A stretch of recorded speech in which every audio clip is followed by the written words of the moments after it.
This story was submitted to me under the user's name of TJ. All consent has been given to me to tell the story. Hope you enjoy.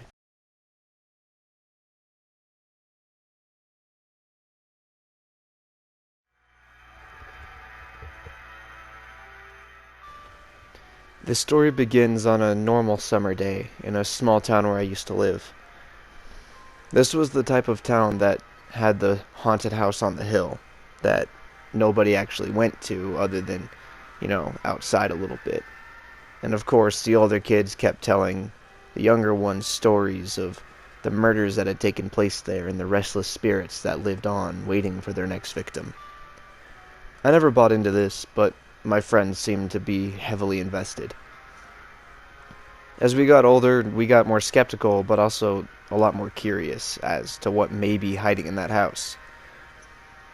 We had some of our theories that their people really were murdered there and they just stayed behind, angry that they never got revenge for their deaths, but this was all skepticism and theories.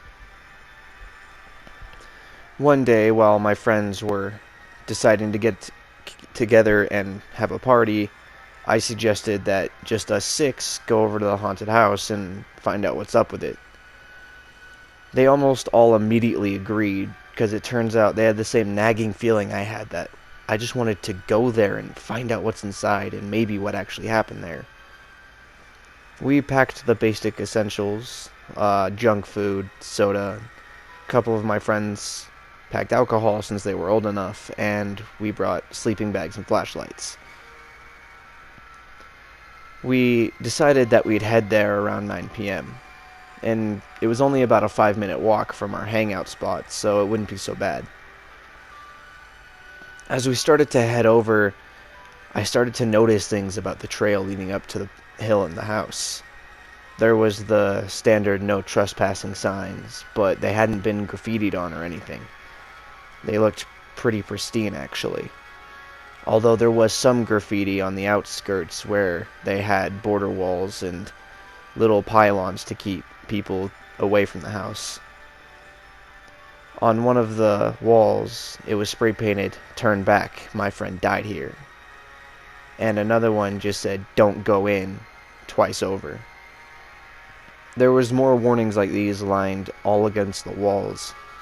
This wasn't your standard gang graffiti, this was a warning, and immediately I decided that I wanted to turn back, but since my friends were so invested and weren't paying attention, I decided to just keep pressing on, but I'd hang back. Since I was the last one in the group, I figured if anything went wrong, I'd be the first to turn around and I'd have the lead. I know it sounds kinda messed up, but I was thinking for my own safety. I wanted to get out of there if anything happened. We finally reached the house and noticed how big it was. It was about the size of a standard mansion, with all the windows and the doors completely boarded up, and even chains and locks on the outside of the door. We looked around for a maybe way in and saw a hole in the roof. We decided that we could just take that since there was an escape route, kind of like a fire exit, leading up the side of the house all the way up to the top floor, and if we jumped high enough and used each other's help, we could get onto the roof. Eventually, we all got up there and headed to the hole. Lucky for us, it was only about a 1-foot drop, except we had to crawl to get out, since it was about the size of a standard-ass attic, but a little bit smaller. We eventually found the hatch, and all my friends opened it and hopped down. I was the last one out. We started to explore the house and used our flashlights. We even decided to split up since my friends wanted to get into the horror movie cliche. We eventually all found a spot to chill out and just started drinking soda and beer. Sooner or later, I was getting really freaked out because I heard some scratching coming in from the walls. My friends just reassured me it was rats or something. It was an old house. If we're lucky, they won't scurry over us while we're sleeping. One of our friends had an actual phobia of rats, so she didn't take it too lightly, and said that she didn't want to stay if there was rats. My friends just laughed it off, and we kept, chilling out. But then I heard more scratching, but it sounded like it was going from the floor all the way up to the wall from the inside. I said to myself, this isn't right. Rats can't climb walls, can they? Not that fast, if anything. I turned to my friends, and they didn't seem to notice the scratching, but it was basically right next to me, so I scooted away from the wall a little bit. Eventually, all of our friends started to get tired, except me, and we decided we needed to find a place to roll out our sleeping bags. Now, technically, it was illegal to stay the night here, but my friends wanted to know. They're like, hey, maybe something did happen there, and we have to stay the night to find out. I don't know why they thought this was a good idea, but they probably thought they were being cool and fearless. Me, on the other hand, not even close. I get scared pretty easily and jump at the sight of a needle. We eventually found a pretty cozy and big room for us all to lay out our sleeping bags. We rolled them out, and all my friends started to lay down and go to sleep. I, of course, was still awake.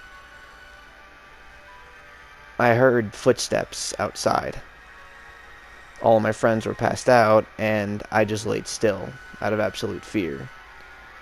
I was kind of hazy, to be honest, and I actually thought it might be one of my friends, but I didn't want them to know I was awake in case it might freak them out. I thought they had to go piss or something. It was too dark, and I didn't want to turn on my flashlight to shine it on any faces to make sure we were all here, so I just assumed that one of us left. And when they were walking back, they were going to walk back into the room. Funny thing, though, is I didn't hear the door open at all, and I hadn't actually fallen asleep yet. In fact, I didn't hear anybody walking around the room. I started to break into a cold sweat, having thoughts pop into my head, such as, what if there's a murderer, or what if it's the ghost? I didn't know what to think. I again started to hear scratching in the walls, but it was right next to me. Why me, I thought. Why not any other of my friends? Because I'm the one who stayed awake? I'm the one who actually wanted to turn back? And because I didn't, I'm in trouble? I'm not one for spooky and paranormal, but this was starting to change my mindset. I'd always been really scared of haunted houses and abandoned places. I never thought that they would be much fun, or something bad had happened there. Eventually, I just shut my eyes and put my head under my sleeping bag, trying to block it out. But then the footsteps came right in front of our door, and I heard a light knock. I sat up immediately and just stared. I didn't know what to think. Again, I heard the knock, and then I stood up and I grabbed my flashlight. Now, if we're being completely honest, I was a little bit paranoid before we showed up, so I did have a pocket knife with me that I had just ready. I flicked on my flashlight and decided to look around to make sure all my friends were there. The two drunk ones were snoring loudly, which I don't even know how I heard the scratching or footsteps through it, but I did. The other four were sleeping over in the corner, and I was on the far side. I don't know why I was away from everybody, but I could have sworn we were a little bit more spread out than this. Again, I heard the knock, and I didn't know what to think. I very lightly went over to the door and pushed my ear up against it. I could hear subtle breathing. I could hear light breathing. My breath started to mask theirs, and I realized that I was breathing louder than them, and I heard theirs stop. I let out one last exacerbated breath before trying to hold it. A fist thrust against the door, sending me flying backwards and staggering. I was holding my ear in pain. Surprisingly, none of my friends got up from this, even though I was grunting. I heard the footsteps sprint away from the door, me thanking my lucky stars that they didn't come in. I went over to my friends and tried to shake them awake, but it wasn't working. They were limp, almost lifeless. Hell, if I couldn't hear them breathing, I would assume they actually were dead. I kept shaking them, but it wouldn't work. Nothing was working. They weren't awake yet. And then I noticed something. There was a little bit of blood dripping from each side of their necks, on every single one of them. I had realized they had all been drugged. Somebody put a needle in their neck. I looked to make sure it wasn't one of us, and literally all of them except me had the needle in the neck. I was confused. When did this happen? And then it clicked. That moment that I put my head under the covers, they took that opportunity to slip into the room, so they must have been able to see me. I didn't know whether to blame myself for this, or to run for my life. I couldn't just leave them here. I heard the footsteps starting to run back. Running. Hard. Angry. Now I knew he was about to come into the room. I quickly dashed into the corner and crouched. I looked at my friends as I saw the door fly open and someone run in. I could hear them breathing angrily. He just looked around, looked at my friends, grunted, and turned away. He was looking for me. I know he was. Again, I thought to myself, why me? Why me? Why does this have to happen to me? I just want to go home. I just want to go to sleep. I didn't know what to think. I went over to the door and I peeked out. I could see a dark, shadowy silhouette over in the corner. Way, way down the hall. And then he turned. I didn't have any clue of what to do, so I was going to have to leave my friends there for now. I slightly and slowly snuck over, and then eventually, once I got out of the room completely, I quickly tiptoed over to where I knew the latch was leading into the attic. I remembered that we left it open, which is why I nearly shat myself when I saw it closed and a padlock on the top. I was stuck in here with this psychopath. I didn't know what to do. I ran back into my room with all my friends, and they were all still passed out. Lucky for me, there was a window in there, and he must have thought I ran out while he ran away. So he was probably looking for me somewhere other than the room, so I maybe had a little bit of time.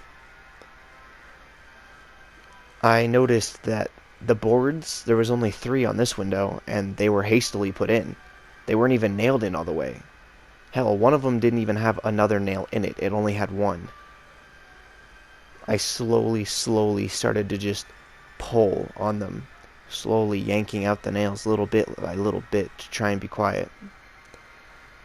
This didn't work on one of them, which was boarded in pretty hard, and it was the last one. This one, they put a lot of effort in. And then it clicked in my brain that it was screwed in. This one wasn't hammered in. And then it also clicked in my brain that I had a pocket knife and that I could open it. It took a little bit, but eventually I unscrewed it using my knife. I lifted up the window, but it was extremely loud since of all the dust that was in there and because I forced it. I held my breath in absolute fear, and I heard the footsteps coming for me. I heard them coming faster and faster. I turned back and looked at my friends, and I said, "I'll be back for you, I promise," and leaped out the window as I saw the man enter the room. Luckily, it was on a part of the roof that actually slid down. So I slid down and jumped. Unfortunately, this was about a 10-foot drop, and I wasn't prepared for that since it was about 2 o'clock in the morning and I couldn't see anything. I didn't land good at all. In fact, I rolled my ankle. But out of absolute adrenaline and fear, and because I heard the man following me, I sprinted. I sprinted as fast as I could, no matter how much my ankle hurt, which was very little due to the adrenaline. I was sprinting, and I was sprinting, and I was sprinting, and I heard him yell, "I'm gonna kill your friends. You just sealed their fates. I'm gonna eat them." I ignored what he said, and I just kept running, and running, and running. Eventually, I reached back into town, and since we didn't tell anybody where we were, I wasn't surprised when I found most of my friends' parents at the police station that I ran into. Immediately, they grabbed me and asked, "Where are they? Where's my kid?" I was out of breath and I could barely breathe, but I immediately just ran up to the front desk and said, "There's a killer on the hill. He drugged my friends. They're up there still." The police officer told me to slow down and take a breath. I got mad and just yelled, and I yelled, "There's a killer up there. He's gonna kill my friends. They were drugged. They can't wake up." Without a second thought, the operator called in a couple squad cars, and they took me up to the house with them. I showed them how we got in, and we all hopped down. I showed them how to crawl through, and I forgot the padlock was on there.